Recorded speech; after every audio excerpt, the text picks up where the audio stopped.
하나님 말씀 우리 함께 보시겠습니다. 신약성경 요한복음 21장 1절에서 13절의 말씀입니다. 우리 한 절씩 보시도록 하겠습니다. 제가 먼저 읽겠습니다. 그 후에 예수께서 디베랴 호수에서 또 제자들에게 자기를 나타내셨으니 나타내신 일은 이러하니라. 시몬 베드로와 디두모라 하는 도마와 갈릴리 가나 사람 나다나엘과 세베대의 아들들과 또 다른 제자 둘이 함께 있더니 시몬 베드로가 나는 물고기 잡으러 가노라 하니 그들이 우리도 함께 가겠다 하고 나가서 배에 올랐으나 그날 밤에 아무것도 잡지 못하였더니 날이 새어갈 때에 예수께서 바닷가에 서셨으나 제자들이 예수이신 줄 알지 못하는지라. 예수께서 이르시되 얘들아 너희에게 고기가 있느냐 대답하되 없나이다. 이르시되 그물을 배 오른편에 던지라 그리하면 잡으리라 하시니 이에 던졌더니 물고기가 많아 그물을 들 수 없더라. 예수께서 사랑하시는 그 제자가 베드로에게 이르되 주님이시라 하니 시몬 베드로가 벗고 있다가 주님이라 하는 말을 듣고 겉옷을 두른 후에 바다로 뛰어내리더라. 다른 제자들은 육지에서 거리가 불과 한 50칸쯤 되므로 작은 배를 타고 물고기 든 그물을 끌고 와서 육지에 올라보니 숯불이 있는데 그 위에 생선이 놓였고 떡도 있더라. 예수께서 이르시되 지금 잡은 생선을 좀 가져오라 하시니 시몬 베드로가 올라가서 그물을 육지에 끌어올리니 가득히 찬 큰 물고기가 153마리라 이같이 많으나 그물이 찢어지지 아니하였더라. 예수께서 이르시되 와서 조반을 먹으라 하시니 제자들이 주님이신 줄 아는 고로 당신이 누구냐 감히 묻는 자가 없더라. 같이 읽습니다. 예수께서 가셔서 떡을 가져다가 그들에게 주시고 생선도 그와 같이 하시니라. 아멘. 네, 우리는 지난 시간 기독교의 핵심이자 그 어떤 논리로도 설명이 불가능한 죽은 지 사흘이나 된 예수님께서 무덤의 문을 열고 다시 살아나신 부활의 사건을 바라보셨습니다. 근데 이 부활 사건은 단순히 예수님의 심장이 다시 뛰는 사건으로 끝난 것이 아니라 죽음을 완전히 이기시고 새로운 생명의 차원으로 옮겨진 사건이지요. 그래서 바울도 고린도전서 15장 20절에서 22절에서 이런 고백을 하고 있습니다. 그러나 이제 그리스도께서 죽은 자 가운데에서 다시 살아나사 잠자는 자들의 첫 열매가 되셨도다. 사망이 한 사람으로 말미암았으니 죽은 자의 부활도 한 사람으로 말미암는도다. 아담 안에서 모든 사람이 죽은 것 같이 그리스도 안에서 모든 사람이 삶을 얻으리라 말씀하셨어요. 그러니까 이 부활의 사건은 우리를 살게 하는 능력이 있다는 것을 깨닫게 됩니다. 무엇보다 예수님의 부활 사건이 오늘 이 시대를 살아가는 저와 여러분, 이것을 어떻게 받아들이고 해석하느냐에 따라서 그 능력 또한 달라지게 된다는 것이지요. 그런 의미에서 오늘 저와 여러분이 함께 살피게 될 요한복음 21장의 말씀은 요한복음의 에필로그라고 할 수 있는 것이지요. 종결이라는 말입니다. 에필로그가 될 수 있는 부분입니다. 다시 말하면 굳이 기록하지 않아도 되지만 무언가 다시 강조하며 가르쳐주고 싶은 것이 있으시기 때문에 기록되어진 부분이라는 거예요. 자, 그게 뭘까요? 사명을 잃어버리면 어떻게 되는지, 그리고 그 사명을 다시 세우고 높이는 주님을 만나면 어떤 회복과 치유가 있는지 가르쳐 주시기 위함이에요.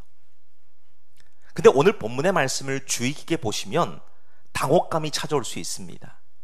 이 사건은 예수님의 사역이 처음 시작될 때에 베드로와 제자들을 부르시던 그 장면과 지금 3년이 훌쩍 지나 예수님이 고난당하시고 십자가 죽으시고 부활하신 후에 이 현재의 사건이 매우 유사하게 흘러가고 있는 것을 보기 때문입니다.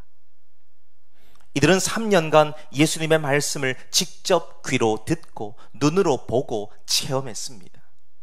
근데 정작 예수님이 죽음의 권세를 이기시고 부활의 승리를 보여주셨을 때에 주님과 함께 있지를 못했지요. 즉 이들의 영적인 상태는 처음 부름을 받았던 때나 지금이나 변한 것이 없다는 겁니다. 그 자리에 있어요. 오늘 말씀도 보십시오. 부활하신 예수님께서 제자들에게 나타나셨다라는 말로 시작되고 있습니다. 근데 여기서 주목할 것은 예수님께서 부활하신 후에 제자들을 만나시는데 왜 하필 갈릴리에서 만나셨을까 하는 거죠. 많고 많은 장소 중에서 왜 하필 갈릴리였을까? 그런 겁니다. 자, 이곳, 이 갈릴리라고 하는 곳은 예수님과 제자들에게 추억이 있는 장소예요. 의미가 있는 장소이기 때문입니다. 예수님께서 어린 시절을 보내셨고요, 공생의 초기 사역이 있었던 지역이기도 합니다.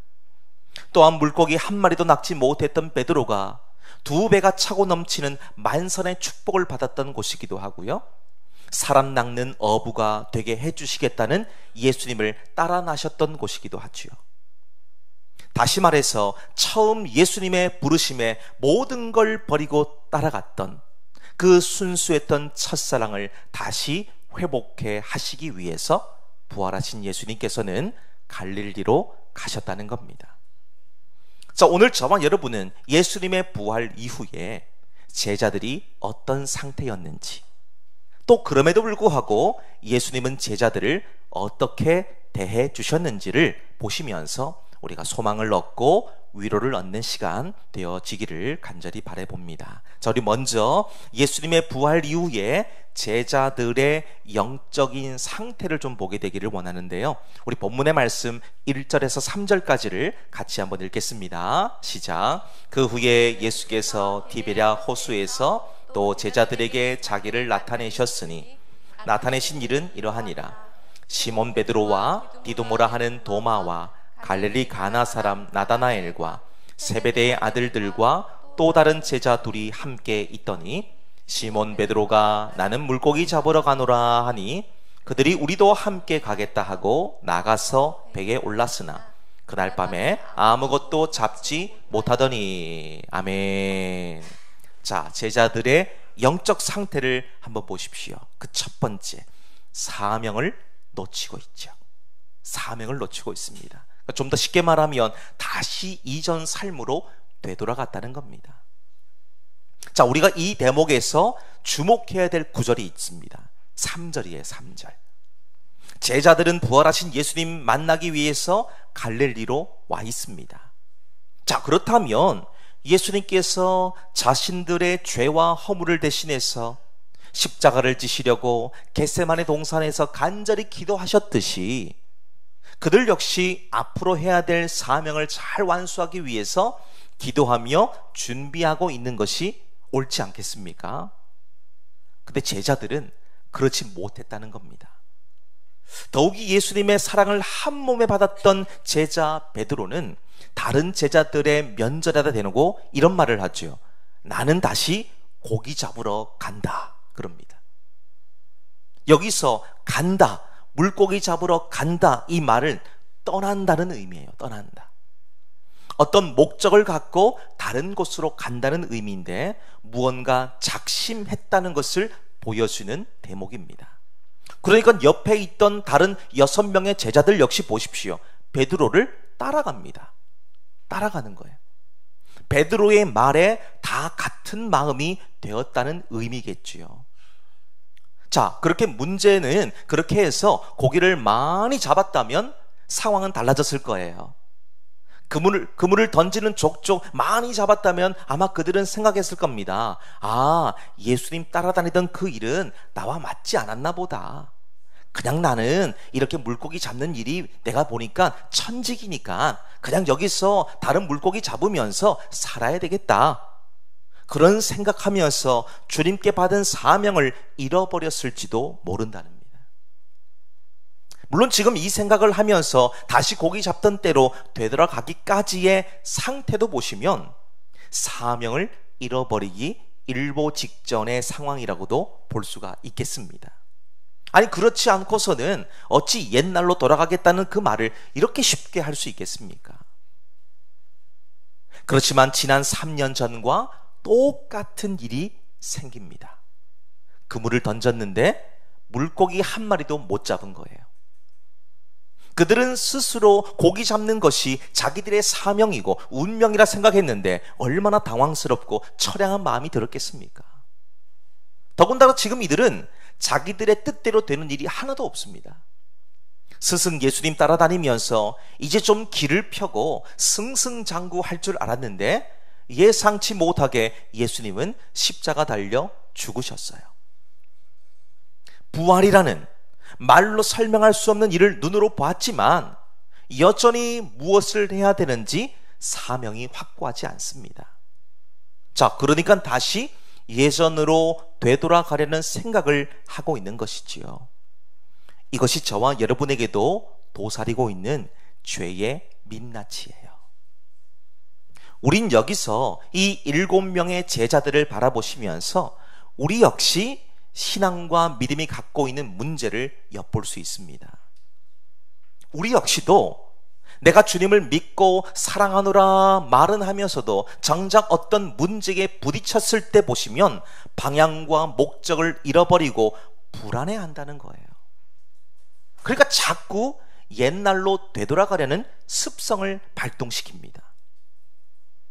민수기 14장의 말씀을 보면 모세가 하나님이 약속하신 가나안 땅을 미리 정탐하고 파악하기 위해서 각 지파별로 정탐꾼 1명씩을 선별합니다. 그래서 총 12명의 정탐꾼을 세워서 40일 동안 그 땅을 두루 탐지하게 만들죠.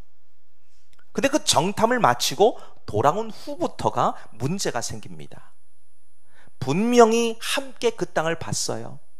함께 40일 동안 다니면서 그 땅이 어떤 곳인지, 누가 살고 있는지, 어떻게 하면 되는 것인지 이걸 다 같이 보고 왔는데 그 땅을 보고 온 자들의 판단과 해석과 상황이 각기 다르더라는 거예요. 10명의 정탐꾼들은 가나안 땅을 바라보면서 악평을 하죠. 악평. 그 땅은 우리가 가면 안 돼요. 그 땅 갔다가 우리 다 죽습니다. 부정적인 보고를 하죠. 근데 두 사람, 여호수아와 갈렙 두 사람은 하나님이 반드시 그 땅을 우리에게 주신다. 하나님의 말씀을 거역하지 말자. 그들은 우리의 먹이다. 하나님이 우리와 함께 하신다. 이 말을 하면서 그 땅을 하나님이 반드시 주실 것이라는 확신을 갖고 강력히 말을 하죠. 근데 여기서 백성들은 10명의 정탐꾼들이 보고한 말에 마음을 다 빼앗깁니다. 그러니까 이들은 하나님과 모세를 원망하고 불평하고 대적하지요. 심지어 그들의 입에서 무슨 말까지 나오냐? 우리 다시 애굽으로 가자. 이 말까지 나오는 거예요. 하나님의 구원 역사를 송두리째 부정하는 것이고 과거에 사로잡혀 살고자 하는 죄성을 보여주더라는 겁니다. 자, 그 연장선에서 오늘 본문의 베드로도 보십시오. 베드로, 나는 물고기 잡으러 간다. 이거 아무렇지 않게 말하는 겁니다. 자기들이 받은 사명, 사람 낚는 어부로서의 삶이 아니라 과거에 무엇을 먹을까, 입을까, 마실까를 염려하며 살았던 그때로 되돌아가려고 하는 거예요. 물론 베드로를 위시한 제자들은 다시 직업적인 어부의 일을 하려고 간 것은 아닐 거라고 믿습니다. 근데 이 상황에서 이들이 물고기를 잡으러 간다 말하면서 실제로 바닷가로 가서 그물을 내려서 되겠습니까? 물고기 잡던 시절은 추억일 뿐이에요. 현재의 사명, 현재 받은 사명과는 거리가 먼 일입니다. 이들은 지난 3년 동안 예수 제자 학교에 들어가서 학교장이신 예수님으로부터 보고 듣고 배움으로 복음의 군사로 거듭나는 훈련을 받았습니다. 그렇기 때문에 이제는 배운 대로 사람 낚는 곳으로 가서 죽어가는 영혼들을 복음으로 변화시키는 일을 하는 게 옳습니다. 근데 다시 고기 잡는 바다로 가서야 되겠느냐는 거죠. 여러분, 우리도 보십시오. 하나님께서 저와 여러분을 먼저 예수 믿게 하시고 구원받게 하신 것에는 분명한 이유와 목적이 있습니다. 즉, 하나님께서 베드로를 부르며 하셨던 말씀, 사람 낚는 어부가 되게 하리라. 이것이 그대로 적용되어서 우리 역시 주님의 부활을 전하는 자들로 부르시고 세워주셨다는 거예요. 근데 우리는 주님의 그 부르심과 주신 사명에 응답하는 것이 아니라 먹고 사는 문제를 해결받고자 고기 잡는 어부이기를 원할 때가 얼마나 많은지 몰라요.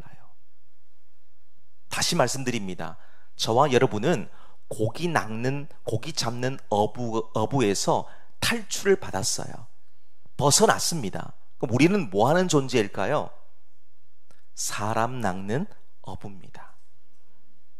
무엇을 먹을까, 무엇을 마실까, 입을까를 염려하지 않으셔도 돼요. 하나님이 여러분들을 입히시고 먹이시고 키우실 거예요. 이 걱정하는 순간에 우리에게 찾아오는 것은 너무 많잖아요.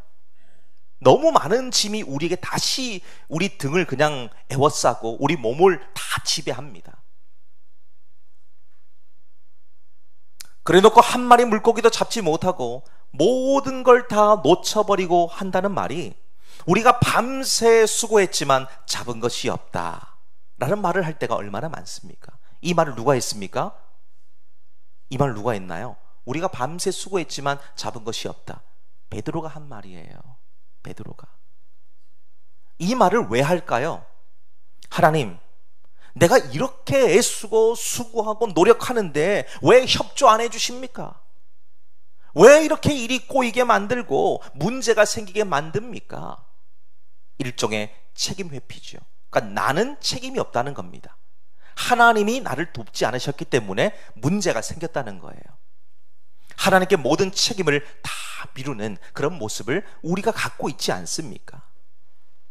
여러분, 우리가 정말 예수님의 부활을 믿고 전하는 사람들이라면 제자들처럼 예전 육신의 삶에 사로잡혀 살던 때로 되돌아가서는 안 된다는 겁니다. 우리 역시 이전에 물고기 잡던 어부의 삶이 아니라 사람을 낚는 복음의 어부로 부름받았기 때문이에요. 생명의 복음을 들고 땅끝까지 나아가서 증인의 삶을 살고 부활 소망을 외치고 다시 오실 주님을 대망하며 살아가는 신실한 믿음의 사람으로 거듭나는 삶을 살도록 부름을 받았다는 겁니다. 그 부르심에 걸맞는 사명자로서 살아가는 것이 우리가 받은 과제이고 풀어야 되는 숙제라는 것이지요.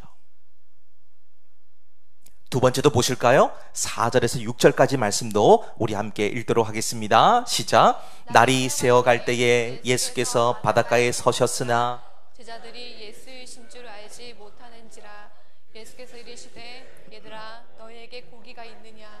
대답하되 없나이다. 이르시되 그물을 배 오른편에 던지라. 그리하면 잡으리라 하시니 이에 던졌더니 물고기가 많아 그물을 들 수 없더라. 아멘. 자, 제자들의 문제가 보이십니까? 두 번째 보니까요, 사명을 놓치고 나니까, 사명을 놓치고 살아가니까 분별력까지 떨어지지요. 분별력이 떨어지고 있어요. 두 번째 보게 되는 제자들의 상태를 보면 3년간 동고동락했던 예수님을 알아보지 못할 정도로 영적 분별력이 현저하게 떨어져 있는 모습을 볼 수가 있습니다. 자, 지금 상황을 좀 보세요. 예수님을 알지 못했다라는 것을 납득하기가 좀 어렵습니다. 이미 4절의 시작도 뭐라고 합니까? 날이 새어갈 때에, 그렇죠. 날이 새어갈 때에. 물론 지금 갈릴리 바다에는 여명이 밝아와서 어느 정도 사물을 분간할 수 있을 만큼 밝아졌다는 것이지요. 물론 바닷가 특성상 안개가 자주 끼기 때문에 분간하지 못했다라고 이해할 수도 있습니다. 그런데다가 부활하신 예수님께서 설마 저곳에 계시겠냐, 이거 꿈에도 생각하지 못했기 때문에 예수님 알아보지 못했다라고 제자들을 변호해 주고 싶어요. 근데 5절을 보면 더 이상 제자들을 변호하기가 어렵습니다. 바로 자기를 알아보지 못하고 있는 제자들에게 예수님이 말씀하시죠. 얘들아 너희에게 고기가 있느냐 말씀하시죠. 3년간 들었던 목소리예요. 3년간 얼굴은 거리상 알아보지 못할 수 있습니다. 근데 목소리조차 못 알아들었다면 단단히 문제가 있는 것이지요. 어찌 예수님의 목소리를 모를 수 있겠습니까? 이들은 이미 물고기 잡으러 간다. 물고기 잡으러 간다. 그 말을 할 때부터 실패할 수밖에 없는 선택을 한 거예요. 그들은 부활하신 예수님을 만났음에도 불구하고 자신들이 어느 자리에서 어떻게 예수님은 부활을 전하며 살아야 될지를 몰랐다는 겁니다. 그러니까 떡으로만 사는 자리인 물고기 잡는 삶으로, 물고기 낚는 삶으로 되돌아갔던 것이지요. 그리고 그런 마음을 갖고 고기를 잡고 있는데, 거기다가 모든 힘을 다 쏟고 있는데 예수님 알아보지 못하는 것은 당연한 겁니다. 그러니까 예수님께서도 이런 제자들에게 이것을 아시고 제자들에게 말씀하시지요. 물고기 잡았어? 라고 물으시는 거예요. 이 말씀을 좀 직역해 보면 이렇습니다. 너희들 지금 물고기 한 마리도 못 잡았구나. 그치?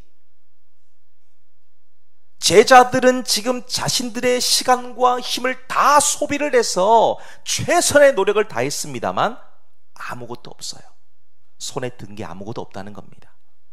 그러니까 예수님께서도 이걸 아시니까 너희들 지금 그렇게 애쓰고 수고했는데 한 마리도 못 잡았지? 말씀하시는 거예요. 그리고는 그들의 형편과 상황과 환경을 물으셨던 겁니다. 그렇지만 예수님이 묻고 계심에도 불구하고 여전히 자신들의 앞에서 질문하고 계시는 그분이 누군지 알아보지 못합니다. 무지하고 심각한 영적 무지함의 상태를 갖고 있다라고 우린 볼 수가 있지요. 여러분, 이들은 밤이 새도록 수고했습니다. 밤이 새도록. 근데 부활하신 예수님을 온전히 믿지 못하고 사명을 놓치니까 앞에 계신 분, 그들의 실패를 이미 아시고 나지막히 묻고 계시는 분이 누구신지 모르는 분별력이 떨어진 자들의 모습을 보여주고 있습니다. 그러니까 밤새 수고해봤지만 빈 그물뿐이지요. 아무것도 손에 쥐지 못한 빈손의 삶이라는 겁니다. 빈손의 삶. 여러분, 이 사실을 저와 여러분의 삶에도 한번 그대로 적용시켜 보십시오. 우리도 어느 순간 주님의 음성을 듣고 살아가기를 애쓰기보다 현실에 순응하려 할 때가 얼마나 많습니까? 내가 가진 경험과 내가 가지고 있는 지식이 나를 여기까지 이끌고 왔다라고 말할 때도 참 많습니다. 그런데 오늘 제자들의 모습을 보면 그런 것이 우리의 삶에 완벽한 성공을 보장해 줄 수 없다는 것을 깨달을 수 있죠. 제자들 보십시오. 여러분, 제자들은 그냥 취미 삼아 낚시하던 사람들이 아닙니다. 제자들 뭐 하는 사람들이었나요? 전문적인 어부들이었어요. 생계를 이어가는 사람들이었다는 겁니다. 물고기가 어디에 있는지, 어디 가면 어떤 물고기가 있는지, 밤에 가면 많은지, 낮에 가면 많은지, 언제 가면 바람이 좀 덜한지, 전문가예요. 전문가. 거기 바닷가에서 자고 났습니다. 인생 대부분을 바닷가에 살았다는 거예요. 그런데 지금 이들의 상황을 보십시오. 이들의 상황 보세요. 안 잡은 게 아닙니다. 못 잡았어요. 못 잡았습니다. 안 잡은 것은 좀 의도된 것이라고 볼 수 있겠습니다만 못 잡은 것은 그 범위를 벗어나는 겁니다.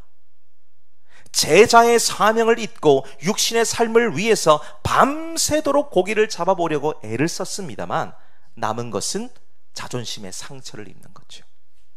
빈 그물밖에 없다는 겁니다. 예수님이 계시지 않는 우리의 삶도 마찬가지예요. 될 것처럼 보여도요, 결과를 보면 빈손입니다. 예수님이 없는 인생은 결과를 보면 빈손이고 빈 그물이에요. 요한복음 15장 5절 하반절에 보면 나를 떠나서는 너희가 아무것도 할 수 없다 말씀하시죠.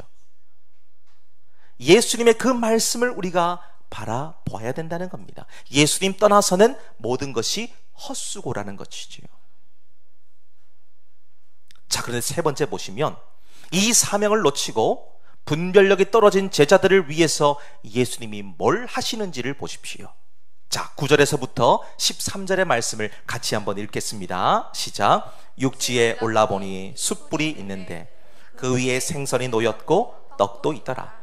예수께서 이르시되 지금 잡은 생선을 좀 가져오라 하시니 시몬 베드로가 올라가서 그물을 육지에 끌어올리니 가득히 찬 큰 물고기가 153마리라.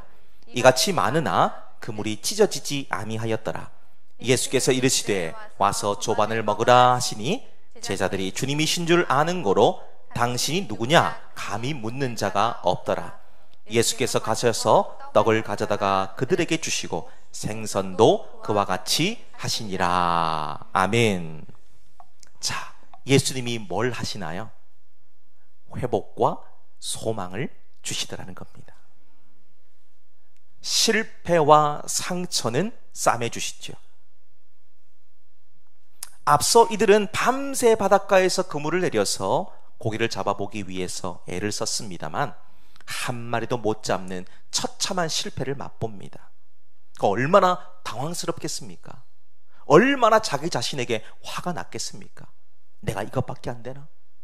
내가 그토록 정말 평생을 바쳐서, 어찌 보면 평생을 바쳐서 물고기 잡던 사람인데 어찌 이거밖에 안 되나? 그런 마음이 들 수밖에 없는 것이죠. 물고기가 어디에 가면 많은지, 언제 가면 있는지 잘한다고 생각을 하고 갔는데 결과를 보시면 아무것도 못 얻었다는 것이지요. 근데 지금 아직까지 누군지 정확히 분별하기는 어렵지만 3년 전 자신들을 찾아오셨던 예수님의 말씀과 동일하게 조언하는 한 사람의 말을 듣게 됩니다. 아직 예수님인지 모르는 거예요, 제자들이. 근데 그 사람이 이런 말을 하죠. 그물을 배 오른편에 던져라 그럽니다. 아니, 그러면 그들이 왼편에만 주구장창 그물을 내렸기 때문에 고기를 못 잡았다는 말입니까? 그런 말이 아니에요. 왼편 오른편 가리지 않고 할 수 있는 대로 최선을 다해서 고기를 잡으려고 수고했습니다. 근데 결과를 보시면 아무것도 없다 그랬습니다. 무엇보다 밤새 그물을 내려서 수고했습니다만 한 마리도 잡지를 못했는데 반대편으로 그물 던진다고 상황이 달라진다는 보장이 있을까요? 그런 보장은 확신이 아니고는 할 수가 없는 거예요. 더 기가 막힌 걸 보시면 지금 제자들의 관점에서 보면 아직도 예수님이신 줄 알지 못하는 어느 한 사람이 뒤에 한마디를 더 붙이죠. 그리하면 잡으리라. 그리하면 잡으리라. 그렇게 된다는 확실한 답을 말하고 있다는 겁니다. 어부의 삶으로 인생 대부분을 살았고 갈릴리 바닷가에 대해서 누구보다 잘 알고 있고 배를 타야 되는 법, 그물을 내리는 법, 물고기가 어디에 많은지 모든 면에서 자신들이 더 잘 알아요. 그런데 아직까지 누군지 알지도 못하는 사람이 얘들아, 지금 너희들 물고기 한 마리도 못 잡았지? 그러지 말고 오른편으로 그물을 내려봐. 그러면 잡을 수 있어. 이런 말을 하는데 그걸 곧이곧대로 들을 사람이 누가 있냐는 거예요. 이 말을 들어야 될까요? 안 들어야 될까요? 그래도 내 판단이 더 앞서고 더 중요하고 자존심이 허락하지 않기 때문에 무시해야 되는 말 아니겠습니까? 근데 중요한 사실이 여기 있습니다. 이 말을 한 사람이 누군지를 안다면 판단과 결정은 달라진다는 것이지요. 누가 말했냐는 거예요. 누가 말했냐, 누가 이 말을 했냐는 겁니다. 그냥 지나가던 동네 사람 중에 한 사람이 그랬다면 그 말을 듣지 않는다고 해도 문제될 것 없습니다. 근데 그 말을 하신 분이 주님이시라면 말은 달라지겠지요. 주님의 말씀에 순종해서 오른편으로 그물을 내렸더니만 어떤 일이 벌어집니까? 그물을 들 수 없을 정도로 엄청난 양의 고기가 잡혔다는 거예요. 우리의 상식과 우리의 지식을 뛰어넘는 겁니다. 우리의 경험, 우리가 살아왔던 과거에 뭘 했는지 이런 것 중요한 게 하나도 없어요. 여기는 내 어떤 지식, 이걸 초월하는 거거든요. 다만 따라온 것이 있죠. 말씀에 순종했을 뿐입니다. 순종했더니만, 밤새 수고했지만 한 마리도 잡지 못했던 배가 만선이 돼요. 순종이 따르니까 닫혀있던 영적인 눈이 열립니다. 그러니까 그 앞에 계시는 분이 누구신지, 누가 한 말인지, 무엇 때문에 나에게 다가오셔서 그 말씀하셨는지를 보게 된 거예요. 누굽니까? 부활하신 예수님이시죠. 3년 전 제자들을 부르실 때와 똑같은 방법으로 그들의 닫혀있던 영적 눈을 열어주신 겁니다. 근데 한번 생각을 해봤어요. 제가 만약에 예수님이라면, 비겁하게 나를 버리고 도망간 제자들, 스승의 목소리도 알아듣지 못하고 누군지도 몰라서 그냥 자기들 멋대로 하는 청개구리 같은 제자들 보면서 막 화를 버럭 냈을 겁니다. 야, 이놈들아, 지금 너희들이 이렇게 한가하게 고기 잡을 때냐? 정신 차려라. 호통을 쳤을 거예요. 근데 예수님은 저같지 않으시니까 한 말씀도 안 하시죠. 예수님은 이들의 실패와 상처를 싸매 주십니다. 다시 일어나서 사명을 회복하도록 도와주시죠. 밤새 아무것도 먹지 못한 채 고된 일을 한 제자들을 위로하시기 위해서 친히 아침을 준비하시는, 그래서 그들을 먹여주시는 사랑을 베풀어 주십니다. 여러분, 이것만 넣고 보셔도요, 우리 예수님의 사랑은 한이 없어요. 끝이 없습니다. 그 아침상을 차리시는 모습을 제자들이 봤잖아요. 손과 발에 나 있는 못자국을 다시 보는 거예요. 그들을 위해서 채찍에 찢기신 살을 보는 겁니다. 부활하신 주님께서 왜 자기들을 찾아오셨는지, 왜 눈물나게 감사한 이 아침상을 손수 차려주셨는지를 깨닫는 거예요. 바로 이 부활의 소망을 회복함으로 인해서 그동안 잃어버리고 놓치고 살던 그 사명을 다시 붙잡고 십자가 길로 가라는 그 교훈을 주기 위해서 아닙니까? 그러니까 그 은혜를 보십시오. 큰 물고기 153마리나 있었는데 그물이 찢어지지 않았다는 겁니다. 앞서 제자들을 부르실 때 보세요.